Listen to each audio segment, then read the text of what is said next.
बिस्मिल्लाहिर्रहमानिर्रहीम। जी मैं Ali Awais Mant, building new Pakistan से। आज हम एक बहुत ही अहम मौजू के ऊपर बात करेंगे जो मेरे लिए और बहुत सारे जो बाशऊर पाकिस्तानी हैं उनके लिए एक सोर्स ऑफ कंसर्न है। उनके लिए एक पेनफुल एक्सपीरियंस है पाकिस्तान के तालीमी निज़ाम के बारे में बात करना। पाकिस्तान का, चूँकि मैं खुद भी एक उस्ताद हूँ, तो शायद मेरा इनसाइट जो है एजुकेशनल सेक्टर के बारे में वो बाकी लोगों से ज़्यादा है और डिफरेंट है। इसलिए मुझे लगा कि शायद मैं ज़्यादा बेहतर पोजीशन में हूँ कि मैं पाकिस्तान में जो एजुकेशनल सेक्टर का डिक्लाइन है, जो ज़बूहाली है, उसके बारे में ज़्यादा अच्छे तरीके से बात कर सकूँ और ऐसे फैक्टर्स को आपके साथ डिस्कस करूँगा जिनके बारे में कम बात की गई है, कम सोचा गया है, कम डिस्कस किया गया है और कम डायग्नोस किया गया उनको एज अ प्रॉब्लम। तो ये आपके लिए एक बड़ी इंटरेस्टिंग और एक नया पर्सपेक्टिव होगा पाकिस्तान की एजुकेशनल प्रॉब्लम्स को परसीव करने के हवाले से। अगर सबसे पहले देखें तो जो पाकिस्तान का बड़ा मसला है एजुकेशन का, वो ये है कि पाकिस्तान में जो एलोकेशन ऑफ फंड है एजुकेशन सेक्टर के अंदर वो रैशनलाइज नहीं है। मसलन अगर हम 2022 और 23 का बजट भी देखें तो उसके अंदर भी हमने 83 से 84% जो एजुकेशनल बजट का प्रपोर्शन रखा है वो हमने टर्शरी और यूनिवर्सिटी एजुकेशन के लिए रखा है, और हमने बड़े नेग्लिजिबल फंड्स रखे हैं अपनी प्राइमरी एजुकेशन के लिए। हालांकि आपकी एजुकेशन की जो बैकबोन है वो आपकी प्राइमरी एजुकेशन है, और शायद फंड्स कम होने का और फैसिलिटीज़ कम होने का और उसको वो ड्यू अटेंशन ना मिलने की वजह है कि हमारे प्राइमरी एजुकेशन के अंदर जो ड्रॉप आउट है वो दुनिया में हाईएस्ट है। 50% ड्रॉप आउट रेशो है हमारे प्राइमरी स्कूल्स के अंदर, which is highest in the world.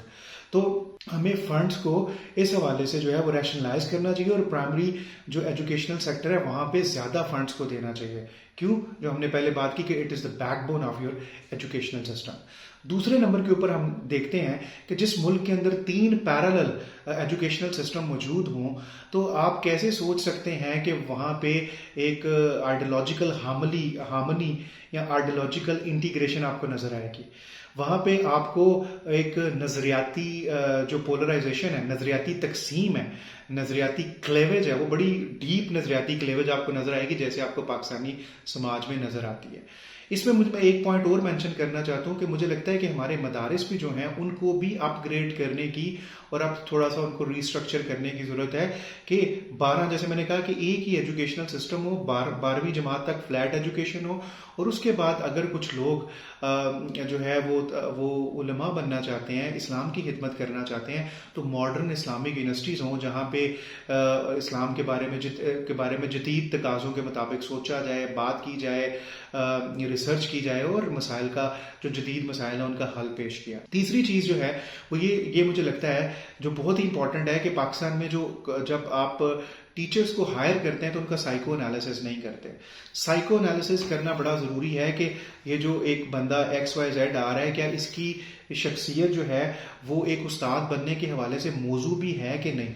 Psycho analysis से आपको पता चल जाता है कि उस बंदे का एटीट्यूड, उसका एप्टीट्यूड, उसका बिहेवियर, उसकी पर्सनालिटी, उसकी इंक्लिनेशन, उसके इंटरेस्ट वो एक उस्ताद बनने के लिए मौजू हैं भी या नहीं। तो अगर हम इस चीज़ को बदल लें तो हम एक बड़ा रेवोल्यूशन आ सकता है। उस्ताद मुझे लगता है कि किसी भी समाज का सबसे अहम जो है वो रुकन होता है, और उसका जो सोसाइटी के ऊपर इम्पैक्ट है वो उसको कोई और मैच नहीं कर सकता। तो अगर हम लोगों को जो भी कैंडिडेट्स हैं उनको हायर करने से पहले देख लें कि वो मौजू उस्ताद बन भी सकते हैं या उस्ताद बनने के लिए मौजू हैं भी या नहीं, तो इससे भी हमें काफ़ी फ़ायदा हो सकता है। तीसरी चीज़ जो हमें नज़र आती है वो ये नज़र आती है कि हमारा जो कोई भी जो तालीमी निज़ाम अगर आपके अंदर एनालिटिकल थिंकिंग या तनकीदी सोच पैदा नहीं करता तो वो तालीम नहीं है। तालीम का मकसद ही ये है कि आपको बाशऊर बनाया जाए ताकि आप वो XYZ इंसान खुद सही और गलत का फैसला कर सके। और आपको पता है कि हमारा जो एजुकेशनल सिस्टम है वो क्रैमिंग को और रॉटिंग को प्रमोट करता है, और इसी तरह के लोग इसमें ज़्यादा कामयाब रहते हैं। इसको भी चेंज करने की ज़रूरत है। पांचवी चीज़ बड़ी इंपॉर्टेंट है, बड़ी अहम ये पॉइंट है, और ये मैं एक डॉन का आर्टिकल पढ़ रहा था तो उसके बाद मेरे जहन में इसके बारे में पॉन्डरिंग हुई, तो वो पॉइंट ऑफ व्यू मैं आपके सामने रखना चाहता हूँ कि एजुकेशन को कंटेम्प्रेरी होना चाहिए, मॉडर्न होना चाहिए, साइंटिफिक होना चाहिए, एंड वेरी इंपॉर्टेंट रेलेवेंट होना चाहिए। अगर वो तालीम आपकी जदीद साइंसी तकाज़ों के मुताबिक नहीं है और आपकी जो आपकी मौजूदा ज़रूरियात हैं इंडस्ट्री की, सर्विस सेक्टर की, कारपोरेट सेक्टर की, अगर वो उनके मुताबिक नहीं है तो आप ड्यू रिजल्ट प्रोड्यूस नहीं कर सकेंगे। इसकी मैं अगर एक एग्जांपल दूं कि अगर आप श्रीलंका में जाएं तो श्रीलंका के अगर लिटरेसी रेट को देखें तो ये 98% से ज़्यादा उसका लिटरेसी रेट है, लेकिन समाजी तौर पे, अखलाकी तौर पे, माशी तौर के ऊपर वो समाज को बहुत डेवलप समाज हमें नज़र नहीं आता, बहुत ही कोई काबिल रश समाज नज़र नहीं आता, बल्कि अभी रिसेंटली आपको पता है कि वो मुल्क डिफ़ॉल्ट भी कर गया। तो ये इंडिकेट करता है कि तालीम का रेलेवेंट होना, साइंटिफिक होना और जदीद तकाज़ों के मुताबिक होना बड़ा ज़रूरी है, तभी आप उसके ड्यू रिजल्ट अपने समाज के अंदर हासिल कर सकेंगे। मुझे ये लगता है कि अगर हम इस पैटर्न के ऊपर नए पर्सपेक्टिव में एजुकेशन को देखें और ये जो हमने डायग्नोसिस प्रॉब्लम का किया है इनका सोल्यूशन करें, तो हमें सब्सटेंशियली पाकिस्तान की तालीमी निज़ाम में बेहतरी नज़र आ सकती है। मैं उम्मीद करता हूँ कि आपने इस वीडियो ने आपकी इन्फॉर्मेशन में इजाफा किया होगा।